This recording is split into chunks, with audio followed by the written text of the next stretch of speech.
virtual member forum. And with that, I'll kick things off to the virtual member forum planning team. And I think Katerina, you're going to start us off, right?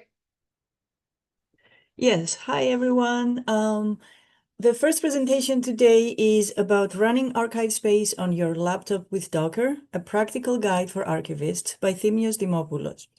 Thimios serves as technical lead at ArchiveSpace, where he oversees the application's infrastructure and coordinates development across staff, contractors, and community contributors. He brings over 2 decades of software development experience, having worked with organizations including Deutsche Telekom, the United Nations, and Microsoft. A Greek native who spent more than 10 years in Berlin, he holds a master's in computer science and is a PhD candidate at the Technical University of Berlin with research focused on usability and software evaluation. All yours, Thimios.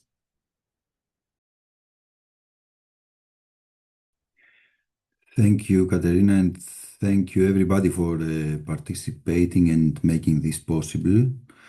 Give me a second to share my screen and have my slides presented. Yeah.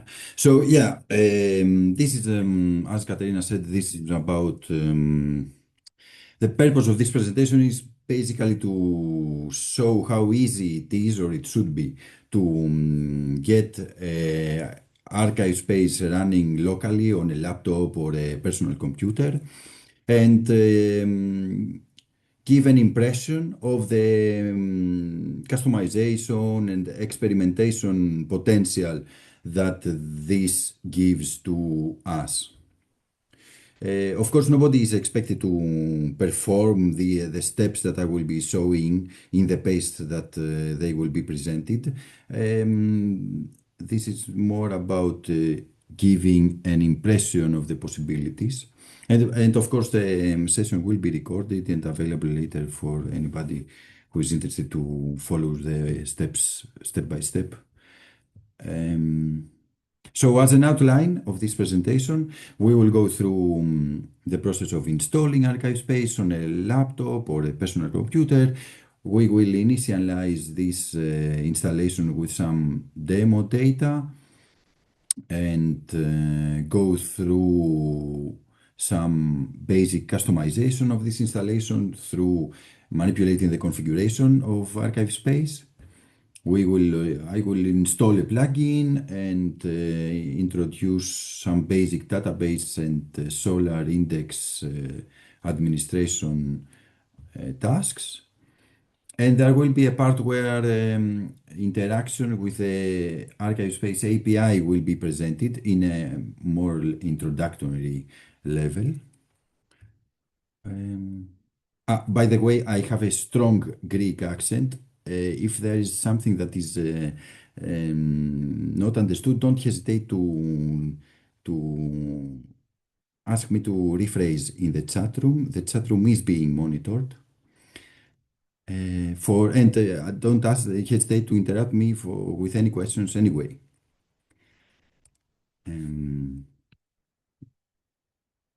So yeah, the first step in order to get ArchiveSpace running locally is to install Docker. Docker is basically a virtualization technology that allows us to run applications using containers. You can think of containers like lightweight, isolated environments that can run on any operating system and on basically any computer. And you can also think of them as virtual servers, let's say. There is documentation about, we all generally recommend installing Docker Desktop, which gives easier to use graphical user interface to manage those containers. And once this is installed, it will look more or less like this window here, where you have a list of your containers, volumes. We will see all this stuff in detail in a bit. Yeah. After having Docker or Docker Desktop preferably running, it is time to get ArchiveSpace, to download ArchiveSpace.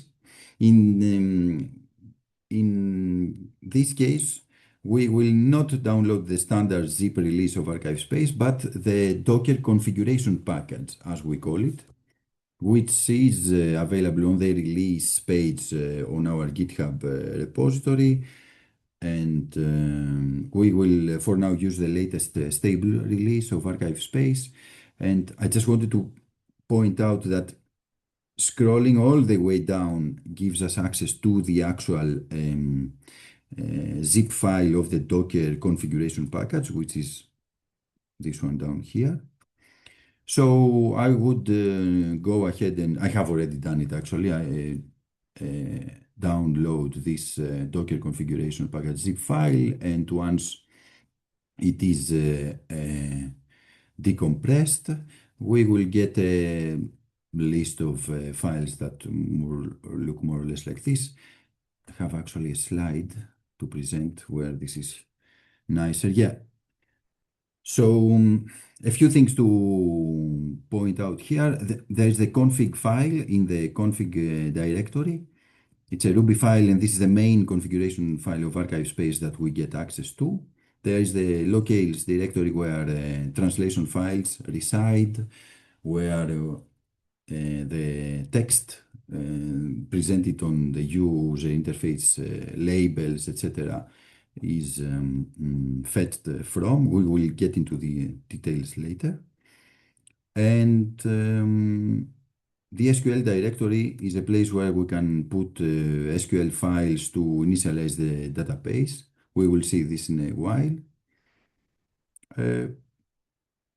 Yeah, let's just go through the exact steps, let's say. But first of all, before even starting firing up ArchiveSpace, it's a good idea to fetch some demo data to initialize our local database with, so that our local ArchiveSpace system does not look empty, and there is some data to play with.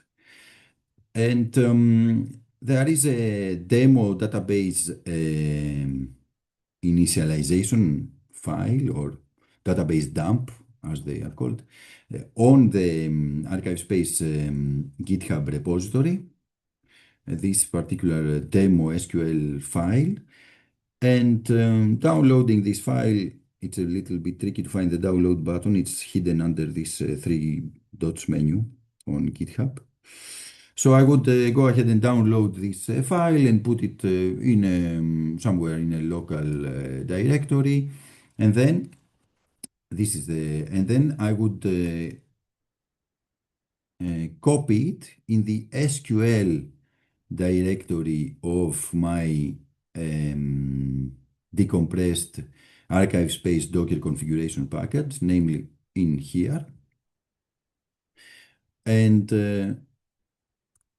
having done that, I am ready to actually, by the way, there's no need to decompress that file. The system is smart enough to be able to work with compressed files like this.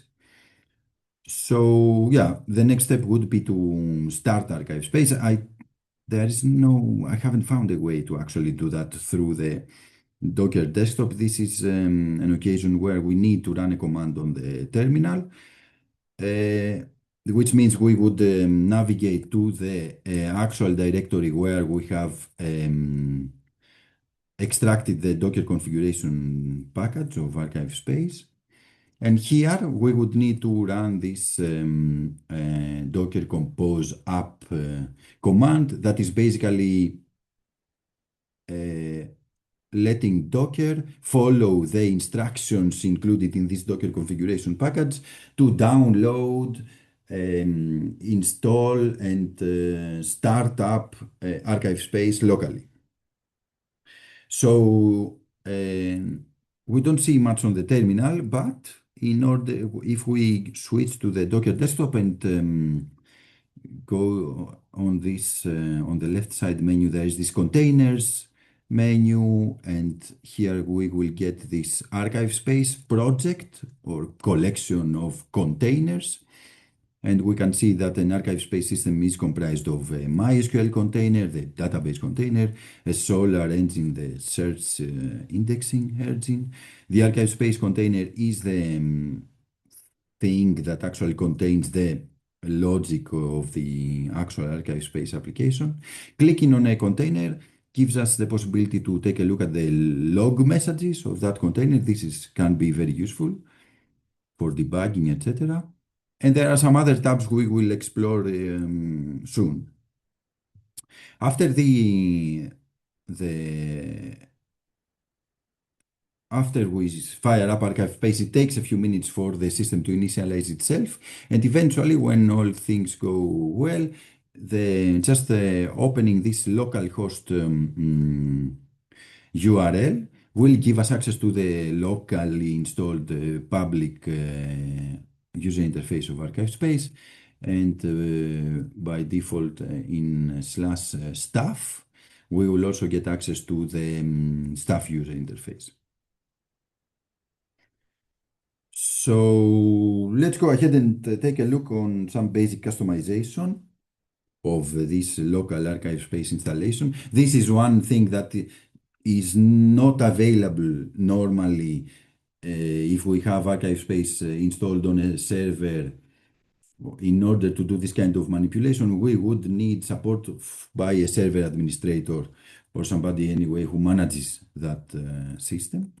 And here we have the possibility to do this by ourselves just by editing files on our laptop. So yeah, the idea for now is to just manipulate the simple introduction text that appears here on the public UI. And in order to do this, we would have to edit a translation file that is in the locales directory of my locally extracted ArchiveSpace Docker configuration package. So I would navigate with my file explorer to the locales directory, and inside the public directory here, there is the English translation file, which is essentially a YAML file. I can open this with just a normal text editor, and very conveniently here at the top I see that there is this welcome message that appears on the user interface available for me to manipulate here. And I would just add some text here just to make sure that my updated text is actually taken over by the system. Every time we edit these kind of translation files, we will need to restart the ArchiveSpace server, the local Docker-based server, let's say. So in order to do this, we would use the Docker desktop application. Again, going to the list of containers within the ArchiveSpace project, there will be this ArchiveSpace container. And here somewhere there is this three dots menu where I can restart it. So I will go ahead and do it. It will take some time for the system to restart. In the meantime, I wanted to point out a link to our Tech Talk site, where there is much more documentation about customizing text on the user interface of ArchiveSpace by editing these translation files. For example, tooltips, some explanation about the placeholders, etc. Let's see if the system is back up already. Not yet. You can see that I get this bad gateway message just because I have to wait for the ArchiveSpace server to restart. And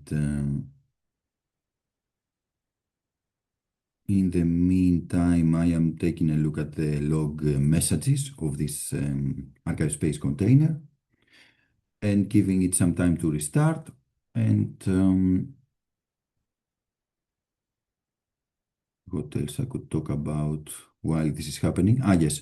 It is important to note, for example, that there is a dedicated translation file for each available language of ArchiveSpace, actually more than the available ones in the UI. For example, there is a Polish translation here that is not yet complete, therefore not available to be chosen on the UI, but still delivered as part of the distribution.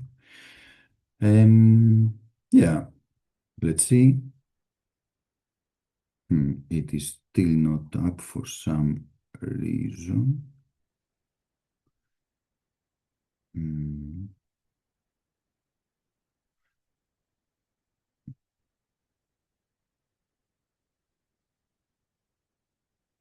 But let's not lose time with this until it comes up. I can talk about some more customization options.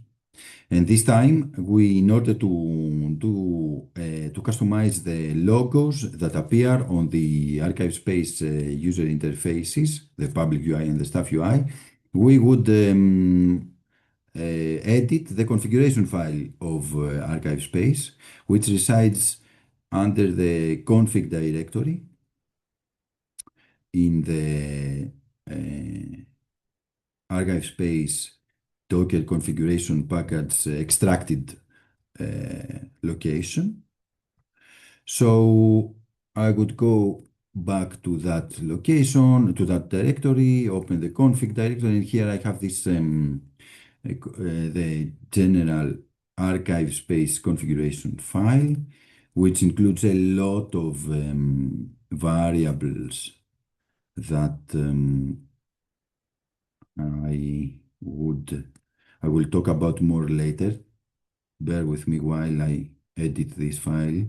This is not really the one that I am interested right now, but the one that I wanted to show you is this PUI branding image, which I will search for into the long list of configuration variables of this file. So it's down here. And one thing that we should keep in mind when editing these configuration files is that there's this hash character in the beginning that comments out that particular line. It is important to get to remove that character in order to enable the customization that I am about to do on the value of this particular variable, configuration variable.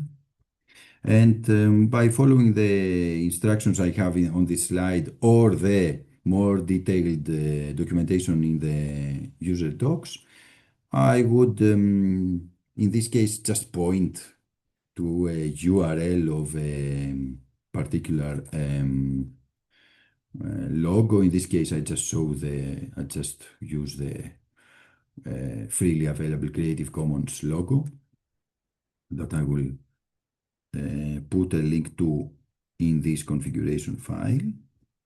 And I will do the same for the front-end branding image configuration variable so that I get the same logo on the staff UI by just pointing to the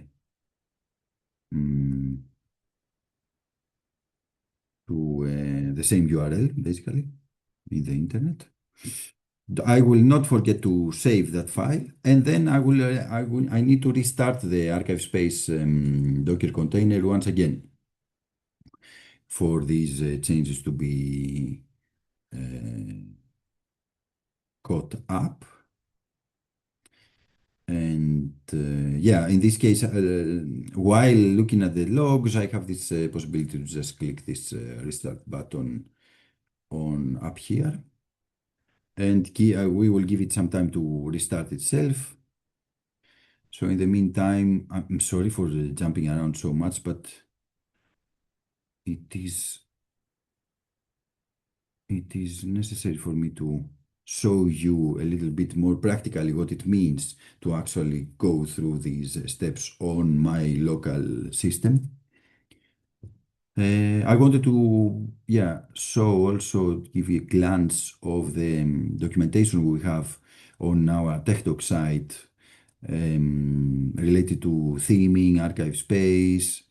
There is much more potential here to do simple changes in the look and feel of the application, but also potential of doing some heavy retheming, which is easier to experiment with when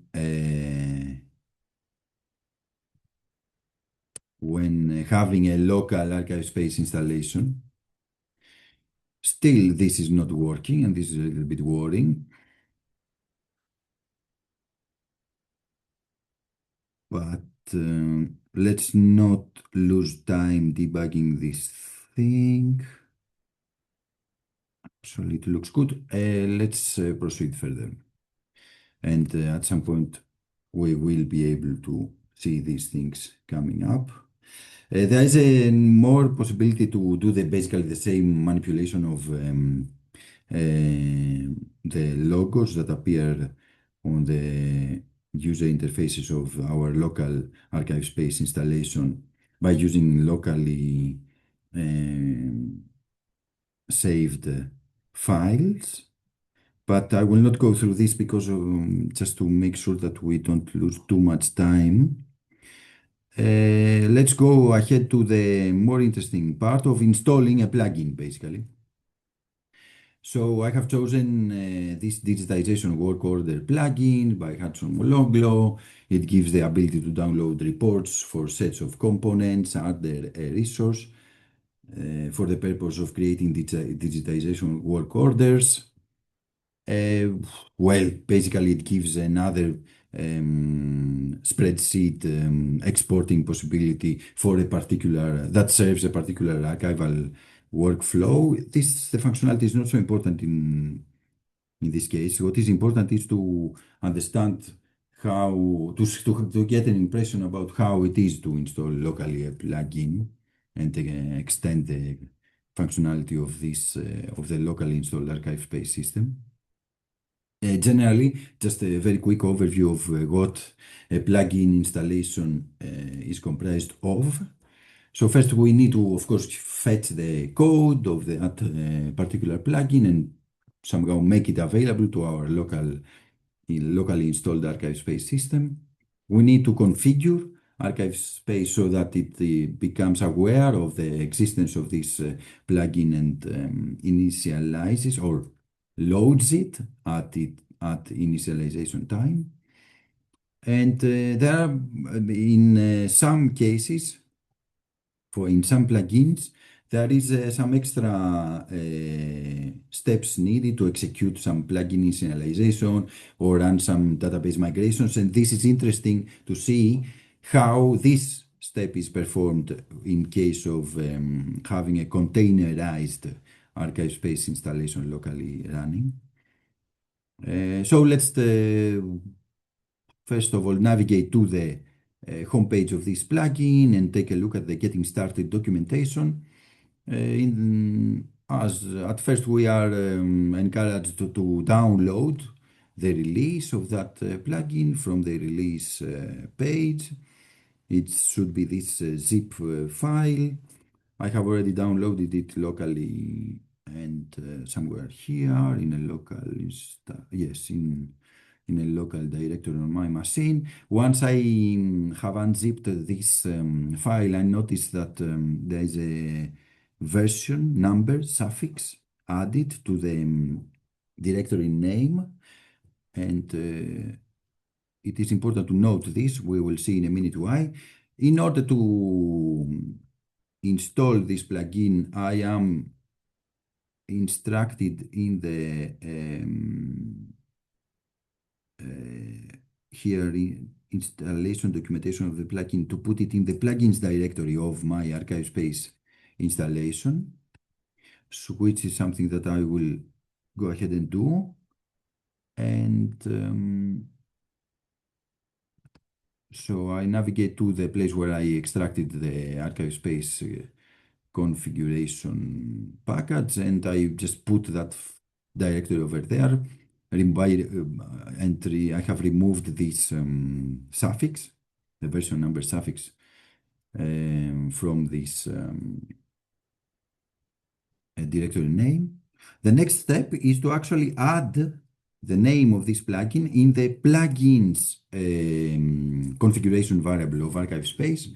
So I would go back to the config directory of the locally extracted Docker configuration package and open the same config file that we saw before and go ahead and search for the plugins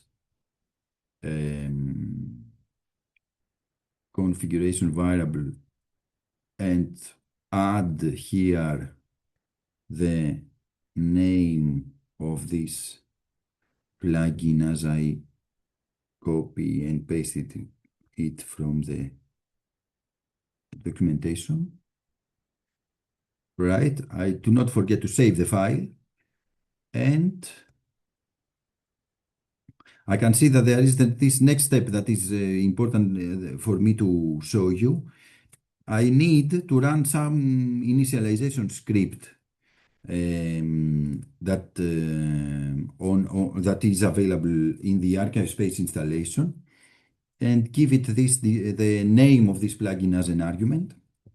And it is interesting to see how easier it is to do it by using Docker Desktop. So I would need to run this command on the ArchiveSpace container, which again, I click on the containers menu down here, and within the ArchiveSpace project, I see the ArchiveSpace container, and I switch to this exec or execution tab, where I get a terminal on this particular container, on this virtual machine, let's say. And in here, I have access to the complete local file system of this container, of this virtual server system, which includes the ArchiveSpace directory, where this scripts directory that is mentioned in the documentation of the plugin resides. And in there, we can see that there is this initialize plugin script that I need to run. So, by the way, this is a privileged user. It's the ArchiveSpace. No, this is not a privileged user. This is the ArchiveSpace user that has the privilege to run this kind of scripts. So I would go here ahead and if you need some auto-completion, you can run the bash shell instead of the standard shell that does not allow this, so that I can have some auto-completion here. And right, I need to run this initialize plugin script with the digitalization work order plugin name as an argument. This is basically just going to download and install some libraries, some dependencies that this particular plugin needs. And yeah, I just wanted to make sure that we all have seen this at least once, that there is this exec tab here that allows us to run commands on the container, which is something that generally comes up while installing plugins or doing other tasks on ArchiveSpace. Well, this is just a warning we can ignore for now. And once this is done, again, we need to restart this ArchiveSpace container. So yeah, there is another plugin that if we have time in the end of the presentation, we could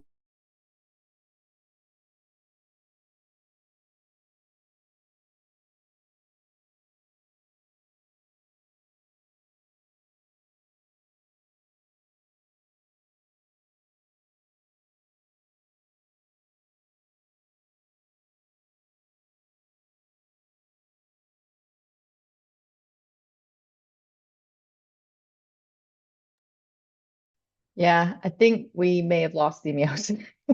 He's trying to do a little bit too much with his computer right now. Hopefully he can rejoin us. I'll keep an eye out.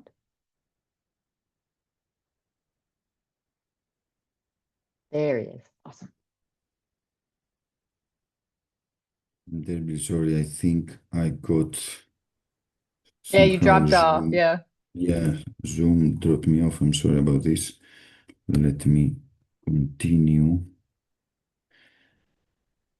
Is this working now? I guess. We can hear you fine. You're not sharing your screen anymore, though. Oh, really? Just a second.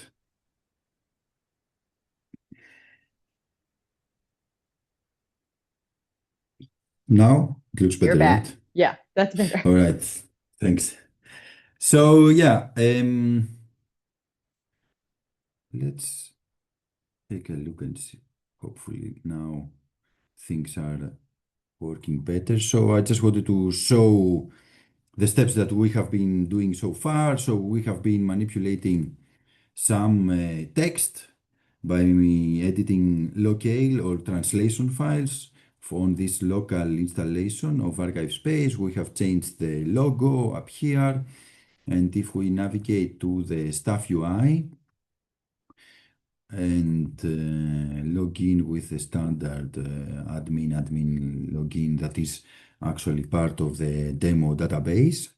All this is part of the documentation that we have on TechDocs. So I just go fast over these steps because again, this is more about giving you an impression of what is possible and not really detailed instructions. I just wanted to show very quickly the plugin we just installed in action. So if we navigate to the to a specific collection or resource, we would see under the more menu, there is this new work order report item that allows us to choose parts of the sub-tree of this particular resource and choose to download the work order, which is essentially a spreadsheet in a particular format that is used by archivists in digitalization workflows. Yeah, let's not take more time with this, but instead talk a little bit about database administration. Basically, there are two things that I thought that I would like to present that are possible now with this local ArchiveSpace installation. It will sooner or later come up that we will want to create a backup of the current database we have on this local ArchiveSpace system. In order to do this, we can use this MySQL dump utility that is already part of the tools that are installed in the database container that is part of the ArchiveSpace locally installed system that is managed by Docker. So basically, we don't need much in order to just run this particular command that will create a dump of the ArchiveSpace database and zip it and give it store it in this TMP directory, giving it this kind of name with which will attach also a timestamp on the file. And yeah, in order to run this command, we would need to navigate to the MySQL container this time of the ArchiveSpace Docker-based installation. And again, navigate to this execution tab. And in here, we are ready to just run this command that will generate a dump of the current database. In this case, this didn't take much time because it's a small database anyway. An important thing I wanted to show is that actually this file is now stored in the TMP directory of the MySQL container file system and not my local laptop or personal computer file system. But this is not such a big deal because in the files tab, I have access to the complete file system of this container, including this TMP directory down here, where I can see this newly created dump file, and by right clicking I have the possibility to download it to my local to my laptop, wherever, I don't know, let's choose the downloads folder, whatever. The point is that there is this easy graphic way to get files out and also in, because you have the possibility to upload anywhere on this file system, between the host computer, my laptop, and the container, in this case, the MySQL container. So let's, now that we have created a backup of our database, we could edit it and we could re no, we could, let's say, reinitialize the database, the local database, by just running more or less a very similar command that would do the reverse step.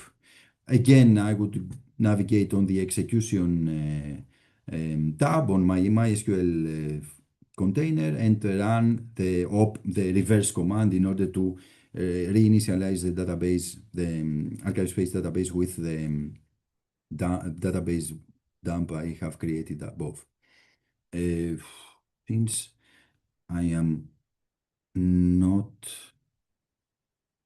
as fast as I hoped, I will go ahead and talk a little bit about the Solar steps that we generally need to sometimes we need to do, and basically how to reindex. Once we have reinitialized the local database, it is a good idea to be able to reindex also this fresh database.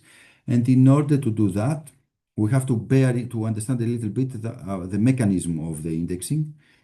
So there is the Solar index, the server, the system that keeps track of the search index, and there is the indexer, the ArchiveSpace mechanism that is feeding this Solar index.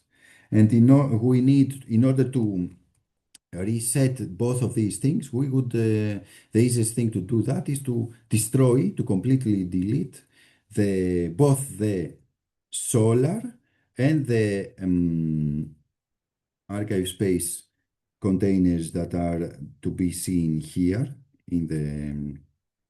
So I'm talking about these two. And the quick and easy way to do that is by running these Docker commands on my terminal. And I will just go ahead and do it right now here. Or actually, I will not do it because it will take us some time to go through this. And yeah, I just wanted to point out how this kind of thing is performed on a local Solar system in a Docker-based ArchiveSpace installation. There are links to the tech talks that explain these things better. And very quickly, let's just take a look at how to interact with the ArchiveSpace API. So I would this locally installed ArchiveSpace API. I have links to the API reference and documentation on this slide. In order to interact with the API, it's a good idea to use some kind of graphical user interface. A very popular one is Postman. I prefer to use this Bruno, which is more open source and does not require a login and has less marketing tricks included in it, and more or less the same functionality. So very quickly, yes, in order to use the ArchiveSpace API, it is important, first of all, to make a request to this path of the API and log in. So I will show you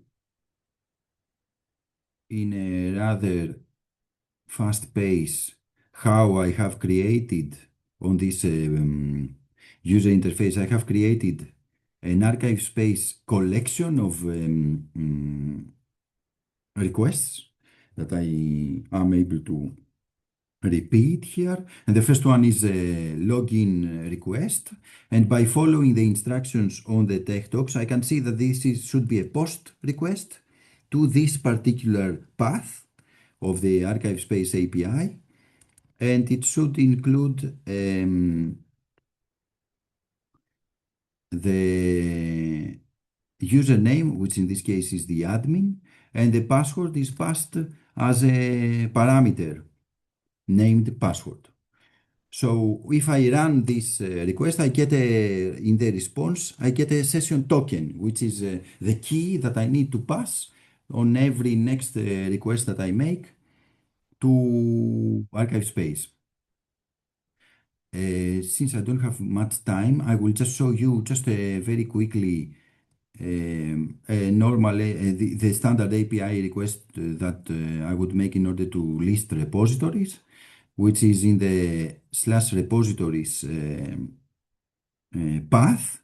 This base URL is a variable that I have configured in this collection level. Take a very quick look here. It's the variables of this ArchiveSpace collection, and there is one named base URL, and I have configured it in this case to be my locally installed ArchiveSpace API. So this is going to be reused as the URL of this get, in this case, request to the /repositories path. And once I run this thing, I get an error because I haven't used the session token that I received from my login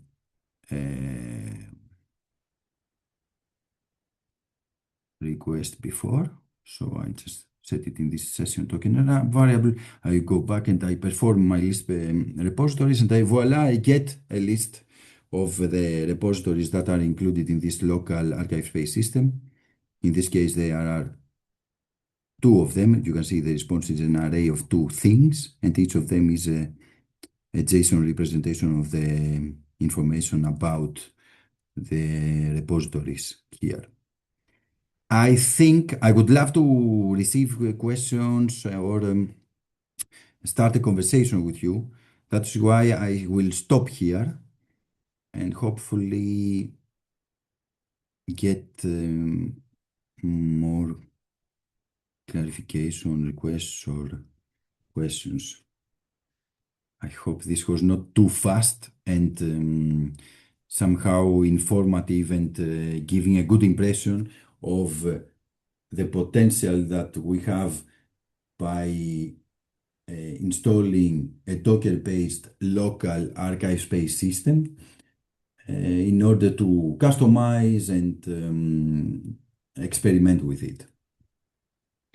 And Yeah. I guess I should stop sharing. Thank you, Thimios. Yeah, that was great.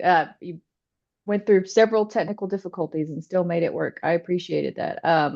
As someone who as someone who has never had to do this part of ArchiveSpace implementation, even whenever I was using ArchiveSpace as an archivist at an institution, you sort of demystified it for me in a way that was great, and also highlighted how some of these simple customizations are a lot easier to make than I realized. So I hope that everyone watching also feels empowered in that same way. But since you did have some technical difficulties, we'll pause for a few minutes, even though it's a little past the time on the agenda for questions. If anyone has a question, please feel free to drop it into the Q&A. And if we don't have questions, we'll go ahead and move into a break, but we'll take the full break no matter what.